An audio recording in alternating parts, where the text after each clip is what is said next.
So this is the first step in our kind of conversion. So if we go backwards, if we have mass to moles, it's just going to be this flipped around. We're going to have 1 mole on top and our molar mass.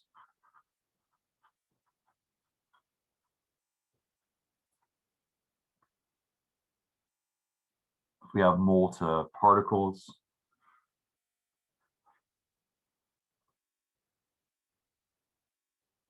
we're going to flip this as well.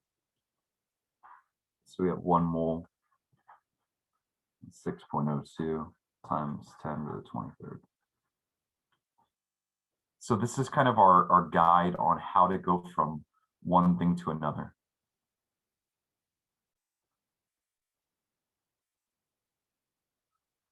So just another note, when we solve,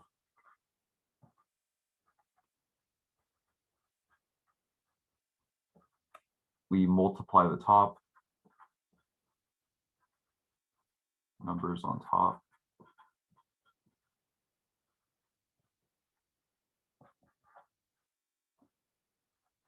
and we divide numbers on the bottom.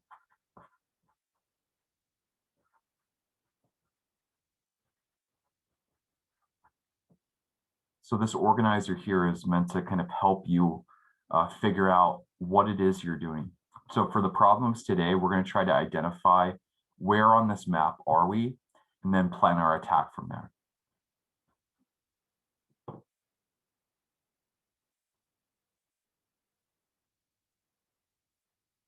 So hopefully you guys will have this like handy, because we're going to use this quite a bit, and you can use this on your test.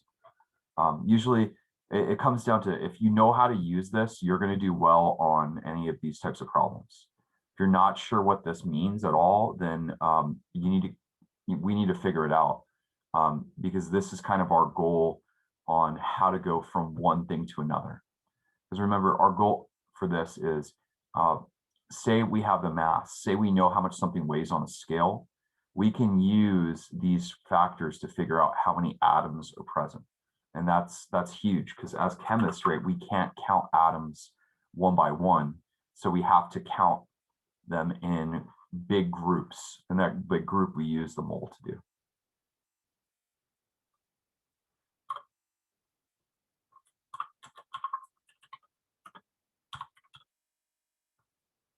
Okay, so for the second part of class today, what I'm going to do right now is I'm just going to work through each type of problem with you.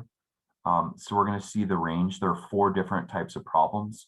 So we're going to kind of figure out where we are on this map, and then use whatever, follow the arrow to figure out how we set up our problem. So again, for today, if you know what you're doing, feel free to work ahead. If not, you can just kind of go through. I'm going to jump through the problems so that we get an example of each type before, so that you have that as you're working today. All right. I'm going to leave this off to the side because it's going to be really important for us, so that we can use it for our problems. Okay, so let's go ahead and take a look at some of the problems for today. They're all going to follow the same sort of format. Here it has moles and grams, grams and moles, moles and atoms, molecules and moles. So these are the 4 different types of problems. Oh, I actually did put them in order. Good. All right. So yeah, we're going to go through the first 4, and that's going to give you a example of each type. So what's important to do for this is we're going to kind of add one step to this. We're going to try to figure out where do we start and where do we end, and how we can plan our attack based off of that. So for this problem here, we have 24 grams of Fe, F3, and they're asking for moles. So we're going to start with what they give us. So we're going to start with 24 grams of FeF3, and we're going to end with what they're asking for, how many moles.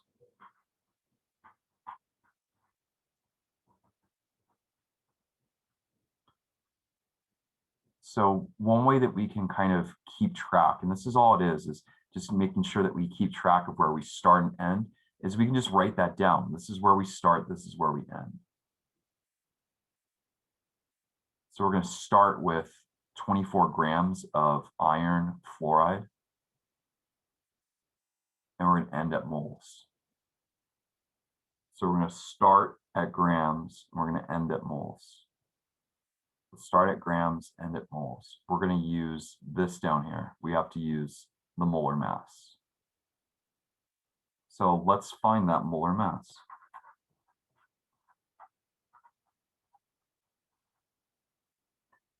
So we need to find iron, and we need to find fluorine, and we're going to combine them so that we add 1 iron plus 3 times the amount of fluorine. So we'll pull up our periodic table. I'm going to drop that in the chat in case you guys need it.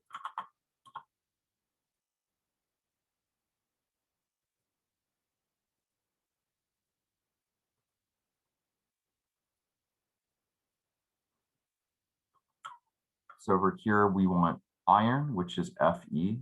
Iron has a mass of 58 or 55.85. And fluorine, which has a mass of 19.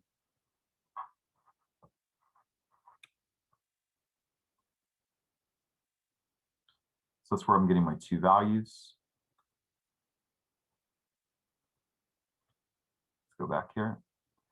So we have 1 iron.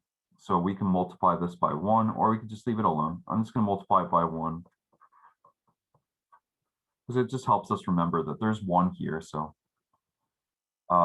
we have 3 fluorine. We're going to multiply this by 3 because there's 3 fluorine. So 3 times 19 should be 30 and 27. So we get 57 total.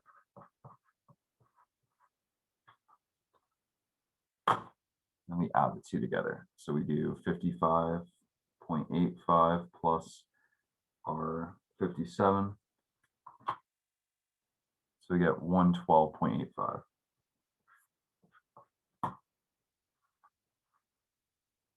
And that's going to be our molar mass.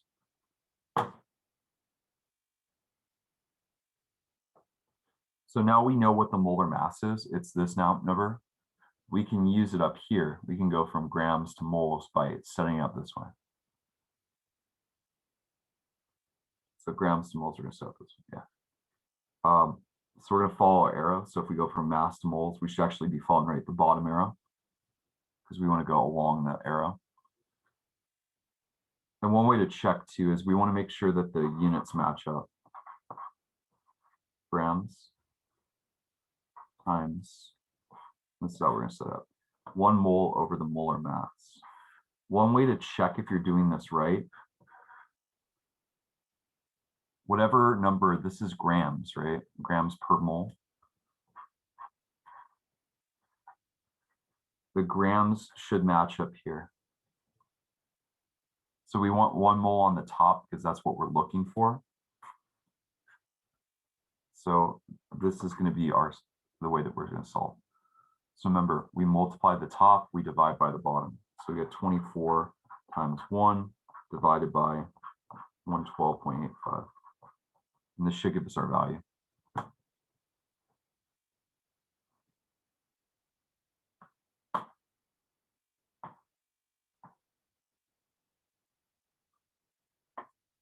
So we're going to get something small, and that's okay. So we get 0.12. The 2 is less than 5, so we'll round down. So 0.21. And then it's going to be moles. That's equal to 0.2.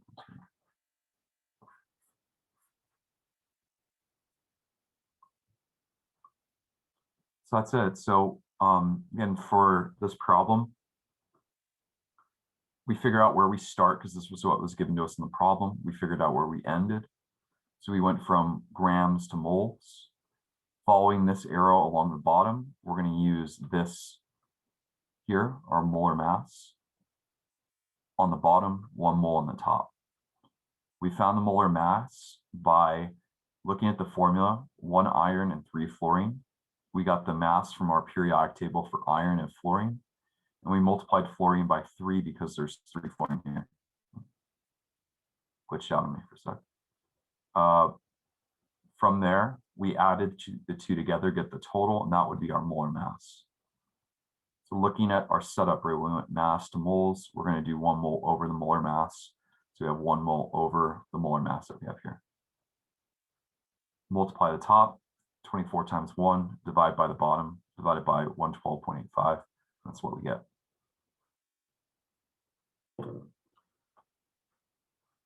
Cool. So this was something that we saw yesterday.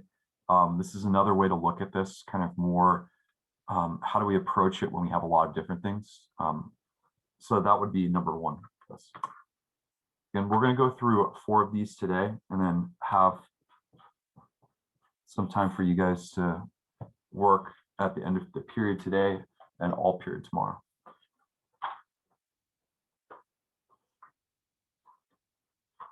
That's our first one.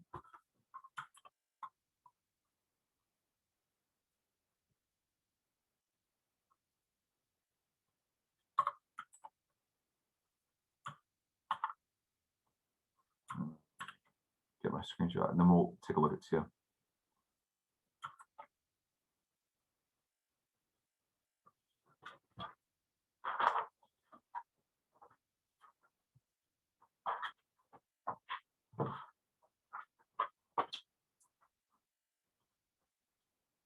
Okay. So let's look at problem number 2 and what they give us from there.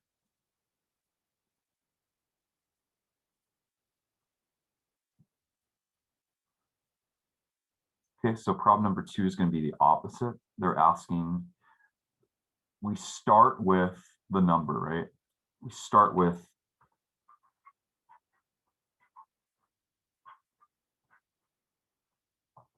our 3.7 moles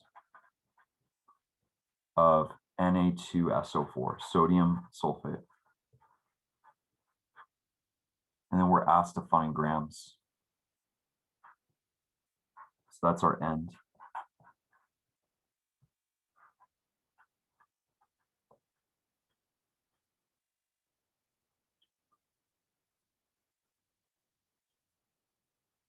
So we can kind of look at our problem this way. This is what we start with, this is what we end with. So we start with moles, we end at grams. So we're going the opposite way, right? Start with moles, end with grams. So we're following this top arrow right here. This is going to be the molar mass over 1 mole. So we need to find the molar mass again.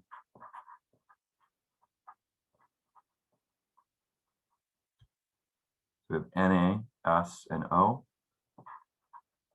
Na, S, and O.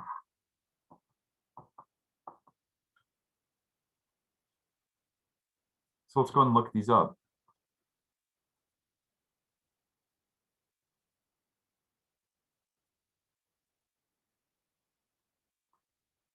Na is going to be 22.99. S is 32.06. And O is just 16.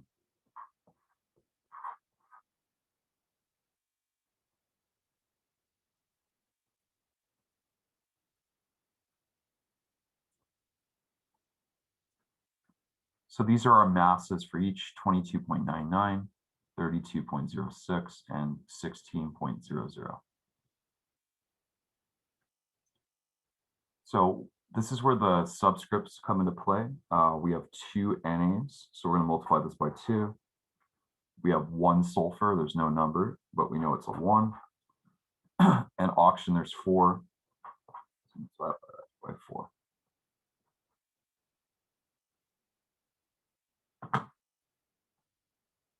So 22.99 times 2. So we should get 45.98.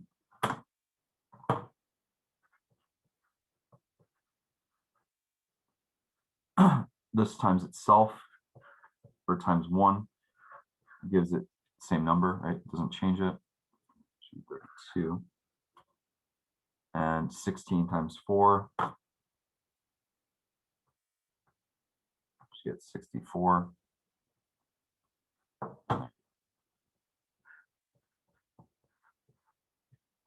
So we'll add these together and this should be our molar mass.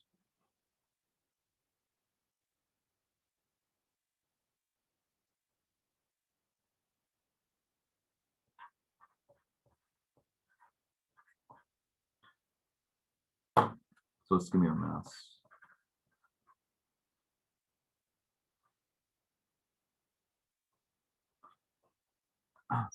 Cool. So if we looked at what we did last time, right? Let's go back here. Here we started with grams and ended with moles. Here we start with moles and we end with grams. The first part, the molar mass, is going to be the same, but our setup is going to be different. So here we're going to start with the 3.7 moles.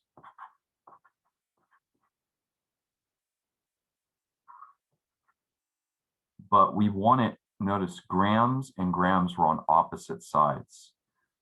So we want whatever we have up here, we want to go on the bottom. So we can see that here too. If we're going from grams to moles, we want, or sorry, if we're going from moles to grams, we want 1 mole on the bottom and our molar mass on the top. So we know it's right when these two cancel out. And then we're going to put our number of grams up here.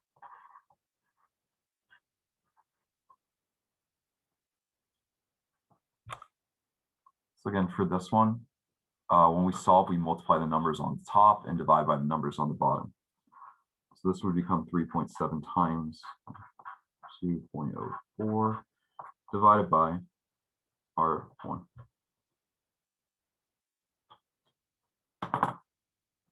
So we just multiply 3.7 times 142.04. We should get our value here. So 525.548, we can round that 4 up. So 25 or 525.55.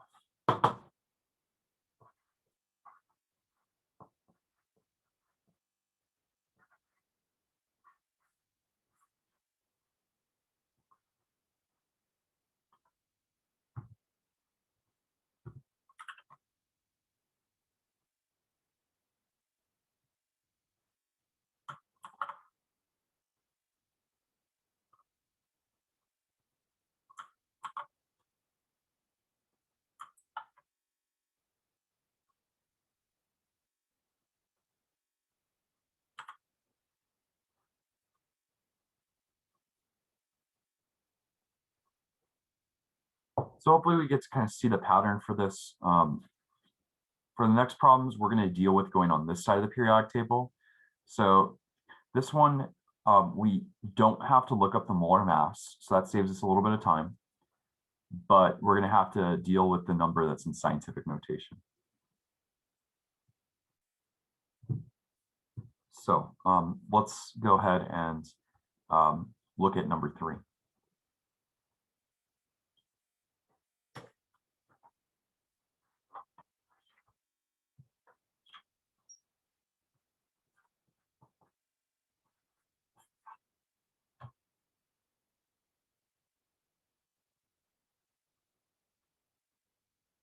All right.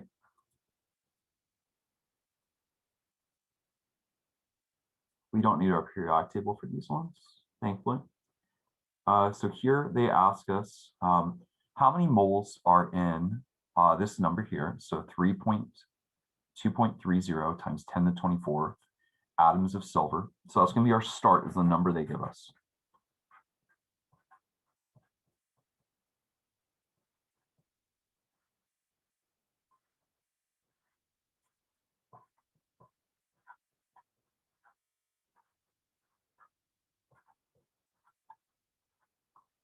And we're asked to find moles. So that's going to be our end.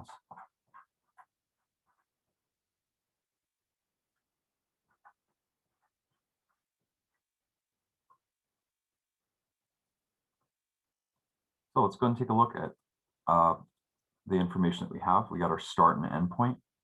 So we're going to start with 2.3 times 10 to the 24th atoms. We're going to end with moles. So we're going to start at atoms. We're going to end at moles. We're going this way. So we want to follow the arrow that goes to the right, which is going to be our top one. So we know that 1 mole over 6.02 times 10 to the 23rd is our ticket to success. So for this one, we don't need to find the molar mass because we're not on this side, right? So we just set it up. 2.30 times 10 to the 24th atoms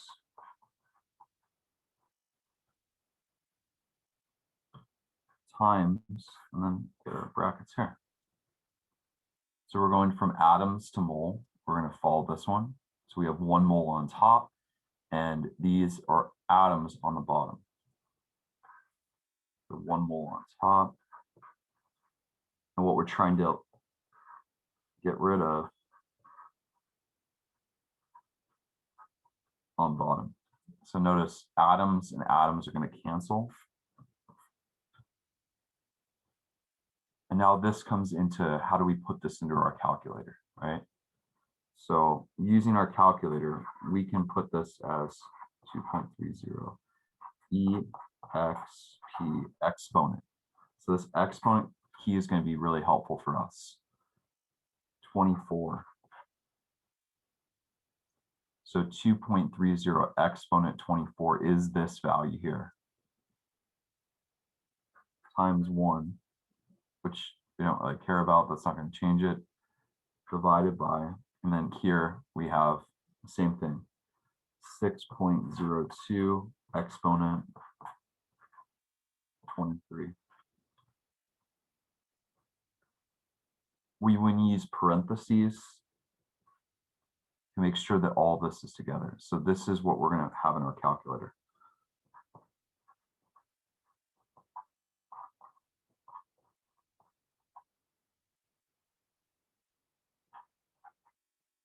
So we're going to type this in, and that should give us our value. I'm writing out this way if you're using just the Google browser to put this in. So let's go ahead and try that out.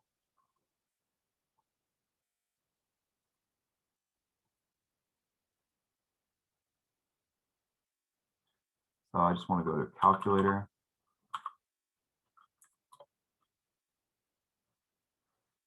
So for our calculator, we're going to just type it in 2.330 exponents 24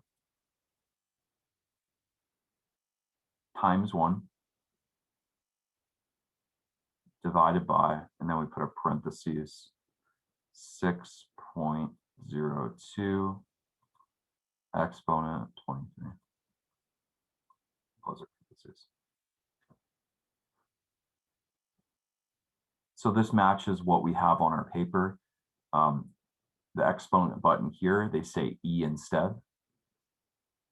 So if we hit enter, we're going to get our number. So we should get 3.82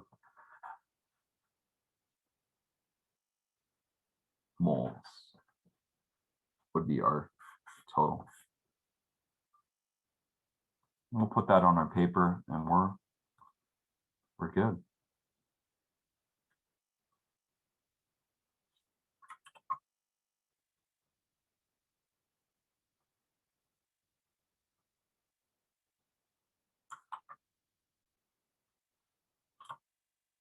Why does the exponent keep changing? You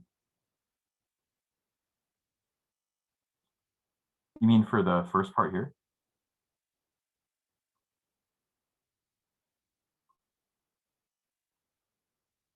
So the exponent for, in the equation, the exponent, this 6.02 times 10 to the 23rd is always going to be the same because this is what a mole is. The number here is what we start with. So depending on the problem, we're going to get different numbers that we start with because we're like saying, here's how many atoms we have, how many moles do we have? we're going to use Avogadro's number, 6.02 times 10 to the 23rd, to find that. So if you look at the problems here, it will change depending on what they're asking for. So like, for example, here we have a different number that we start with, right? Here we have a different number that we start with. Here we have a different number that we start with. So all of these have different starting points, but we're always going to use Avogadro's number to get to our answer, to get to the moles.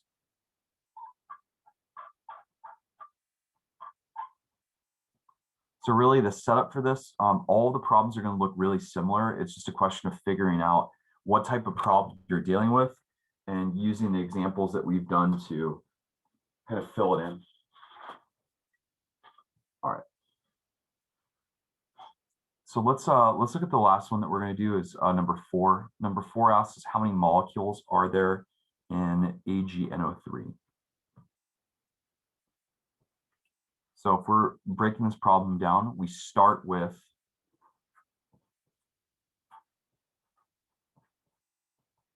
with 7.40 moles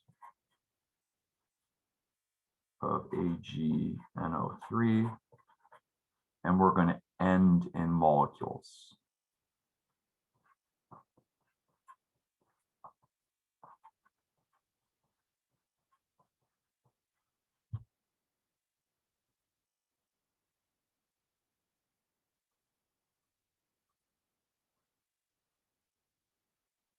So we start with moles, we end with molecules.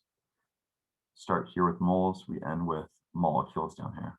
So we're going to go mole to molecule. So we're going to use this value here.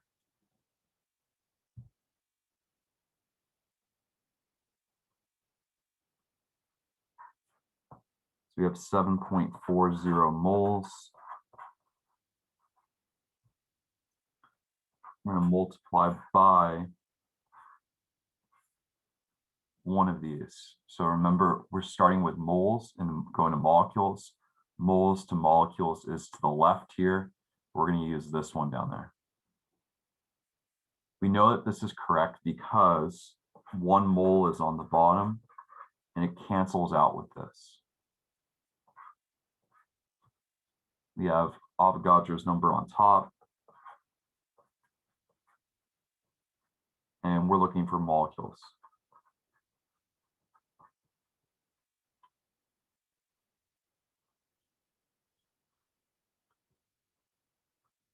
So to solve for this, we're going to do 7.40 times, and we're going to put this in our calculator again as 6.02 exponent 23. So let's try that out.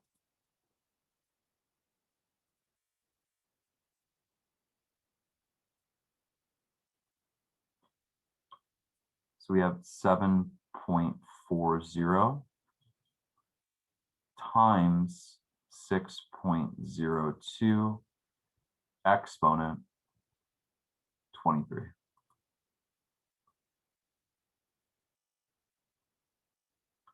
We hit enter and we get our answer. So notice, I'm going to write down what this answer says, just as it says it.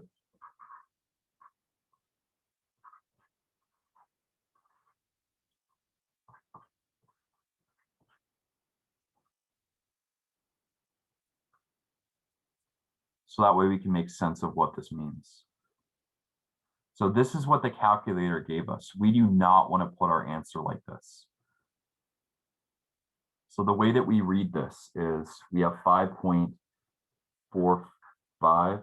This E24 means times 10 to the 24th power.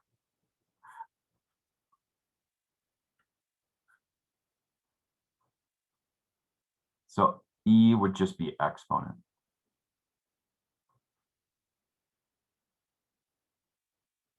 So that's how we go from our calculator answer to what we should report for our real answer. This was number 4.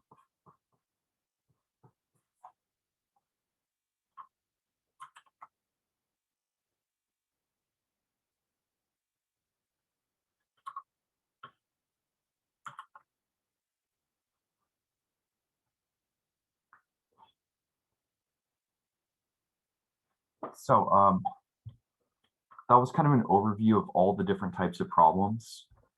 We've done the first 4. I'm going to put up a video of me going through this so that you can take a look at all of these examples. If you need to watch me solve them again, if you're not quite sure, if you're looking at this later on and you don't know why something's there, go back and take a look at these, because that'll help you guys out with solving these types of problems.